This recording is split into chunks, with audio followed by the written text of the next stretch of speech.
ഫ്ലിപ്കാർട്ടിൽ ഇത്രയും നല്ല നെക്ലേസ് കളക്ഷൻസ് ഉണ്ടായിരുന്നോ? എന്നിട്ട് ഞാനിത് അറിയാണ്ട് പോയല്ലോ ദൈവമേ. വിഷുവിനൊക്കെ ഇടാൻ പറ്റും നിങ്ങൾക്കോ നിങ്ങളുടെ പ്രിയപ്പെട്ടവർക്കോ. എല്ലാം ആന്റിക് ആണ് കേട്ടോ. ഞാൻ 5 എണ്ണം കേട്ടോ അതൊന്ന് വാങ്ങിച്ചു. ഓരോന്നായിട്ട് നിങ്ങൾക്ക് കാണിച്ചു തരാം.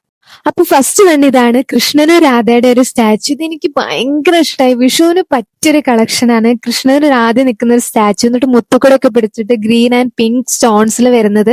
ഇത് നല്ല ഭംഗിയാണ് കാണാൻ. ആൻഡ് ഫിനിഷില് സാരിക്കും ധാവണിക്കും ഒക്കെ പെർഫെക്റ്റ് കോമ്പിനേഷൻ ആയിരിക്കും. ഇത് എന്റെ പേഴ്സണൽ ഫേവറേറ്റ് ആണ് കേട്ടോ ഈ 5 എണ്ണത്തില്. അപ്പൊ നിങ്ങൾക്ക് ഇഷ്ടമായോ? അപ്പൊ അടുത്ത നോക്കിയാലോ? അടുത്തത് നോക്കിയ ഗൈസ്, നെറ്റിപ്പട്ടൻ ഡിസൈനിൽ വരുന്ന ഒരു നെക്ലേസ് ആണ് കേട്ടോ. ഇതേപോലെ പിങ്കും ഗ്രീൻ സ്റ്റോണിലാണ് കൊടുത്തിട്ടുള്ളത്. നല്ല ഭംഗിയാണ് ഇത് കാണാൻ. ഭയങ്കര ഒരു ആനയുടെ ഒക്കെ ഒരു വൈബുള്ള കേരള ട്രഡീഷണൽ റിച്ച് ഫീൽ ഉള്ള ഒരു നെക്ലേസ് ആണ് കേട്ടോ. നെറ്റിപ്പട്ടൻ ഡിസൈൻ കണ്ടപ്പോ ഞാൻ വാങ്ങണമെന്ന് വിചാരിച്ചതാണ്. ഇപ്പോഴാണ് കിട്ടിയത്. ഇനി ആ നെക്ലേസ് കുറച്ച് വലുതായി പോയി എന്ന് തോന്നിയിട്ടുണ്ടെങ്കിൽ അതിന്റെ തന്നെ ചെറിയ വേർഷൻ ഉണ്ട് കേട്ടോ. പിങ്ക് സ്റ്റോണിലുള്ള നല്ല ഹാങ്ങിങ്സ് ഒക്കെ ഉള്ള. ഇതും എനിക്ക് ഭയങ്കര ഇഷ്ടമായി, നെറ്റിപ്പട്ടൻ ഡിസൈനിൽ വരുന്നത്. ഇവണ് എല്ലാവരുടെയും ഓൾ ടൈം ഫേവറേറ്റ് ആയിട്ടുള്ള 3 ലെയർ ചോക്കറാണ്. ഇപ്പൊ ട്രെൻഡിങ്ങിൽ ഓടിക്കൊണ്ടിരിക്കുന്ന ഒരു ചോക്കറാണ് കേട്ടോ ഇത്. ഇതിന്റെ ഗ്രീൻ എന്റെ അടുത്തുണ്ട്. നിങ്ങൾ വീഡിയോയിൽ കണ്ടിട്ടുണ്ടോന്ന് അറിയില്ല. അപ്പൊ ആ ഗ്രീൻ ഉള്ളതുകൊണ്ട് ഞാൻ അതിന്റെ റെഡ് നോക്കി വാങ്ങിച്ചതാണ്.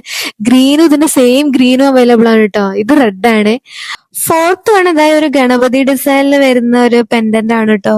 ഇതില് ഒരു വൈറ്റ് പേൾസ് ഹാങ്ങിങ്സ് ഒക്കെ ഉണ്ട്. നല്ല ക്യൂട്ടാണ് കാണാന്. ലാസ്റ്റ് ഞാൻ എടുത്തിട്ടുള്ളത് ഈ ഒരു ഗ്രീൻ പാലക്ക ഡിസൈനിൽ വരുന്ന നെക്ലേസ് ആണ് കേട്ടോ. ഗ്രീൻ എപ്പോഴും അടിപൊളിയാണല്ലോ വൈറ്റ് സാരിക്കൊക്കെ. അപ്പൊ ഞാൻ ഇതെല്ലാം വാങ്ങിച്ചത് ഫ്ലിപ്കാർട്ടിൽ നിന്ന് കേട്ടോ. ഔട്ട് ഓഫ് സ്റ്റോക്ക് ആവുന്നതിന് മുന്നേ പെട്ടെന്ന് വാങ്ങിച്ചു. അപ്പൊ ലിങ്കിന് വേണ്ടിയിട്ട് ജസ്റ്റ് ഫോളോ ചെയ്തിട്ട് ലിങ്ക് ഒന്ന് കമന്റ് ചെയ്താൽ മതി. ഓട്ടോമാറ്റിക്കലി നിങ്ങളുടെ DM ലേക്ക് ലിങ്ക് വരുന്നതായിരിക്കും. അപ്പൊ ഓക്കെ, ബൈ ബൈ.